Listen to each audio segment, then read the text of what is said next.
Well, 7 months and maybe 4 or 5 days ago, I came across this YouTube video.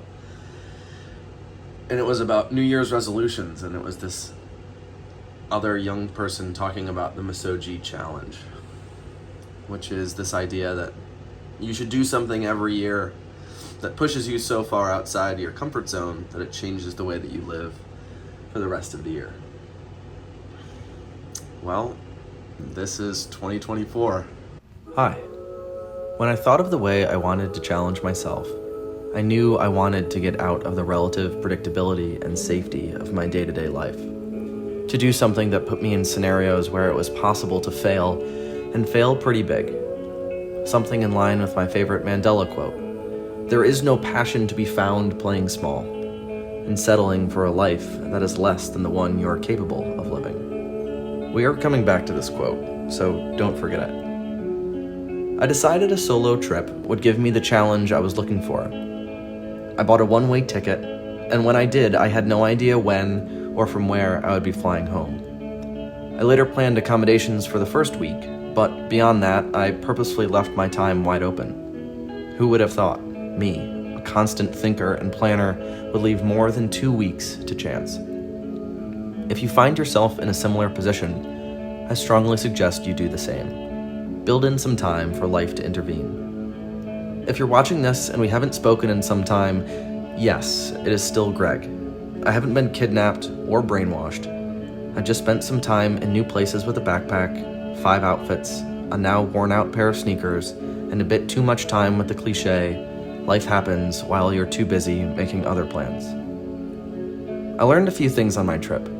As you know, these videos are my vessel to share, so here is week 1. My second day brought my first lesson. In Alicante, I ran into a middle-aged local couple while hungrily studying a public map. They suggested I try this restaurant, New Manolin, a tapas bar, for lunch. It was a small place, just around the corner, somewhere you would never look twice had you just been passing by. The most notable feature of the exterior of the restaurant was a small line that was forming, still 20 minutes before open. Had I done any more research than just listening to a pair of random strangers, I would have expected this. The food was decadent, the atmosphere friendly but proper, and the experience oozed special. Had I checked the Michelin guide, I would have arrived in the same place, but I would not have learned lesson 1. Always hear out the locals when it comes to food. Valencia, city number 3, brings my second lesson. I shared what I now recognize to be an incredibly uncommon experience.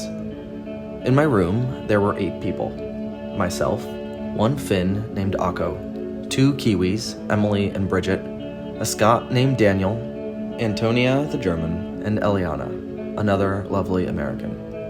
We got along instantly and ended up spending a long night sharing banter, stories from home, music, drinks, culture from us Americans, of course, and most importantly, time.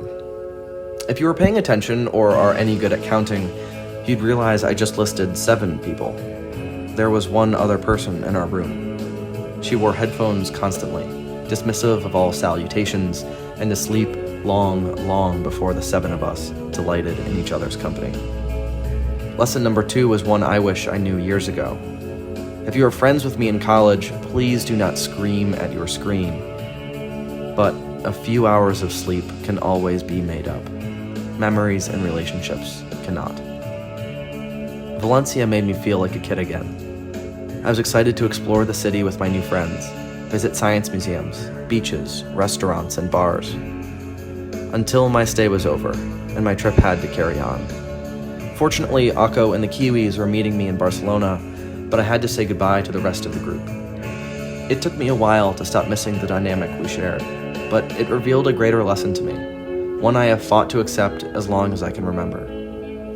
The people we come in contact with are not always meant to stay in our lives. Hopefully, we leave them in places where it is accepted, even welcomed, to reach out, but not everyone we meet, no matter how compatible, is meant to be a permanent fixture. Some people pop in, remind us of the beauty of life, and leave as quickly as they came. As much as I wish for more time with these people, and cherish every moment we shared together. I understand we all have our own journeys ahead of us, and other people and places to tend to. For me, saying goodbye to good people is hard, especially ones you suspect have more to offer than what you exchanged. But that is all part of the journey, and gives the gentle reminder there are good people out there. Finding them begins with a simple hi.